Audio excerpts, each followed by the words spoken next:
அங்கே சிரிப்பவர்கள் சிரிக்கட்டும், அது ஆணவ சிரிப்பு. இங்கே நீ சிரிக்கும் புன் சிரிப்போ ஆனந்த சிரிப்பு.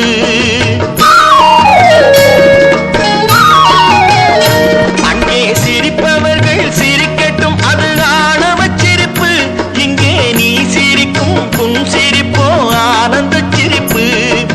நல்ல தீர்ப்பை உலகம் சொல்லும் நாள் வரும் போது அன்று சிரிப்பது யார், அழுவது யார் தெரியும் அப்போது.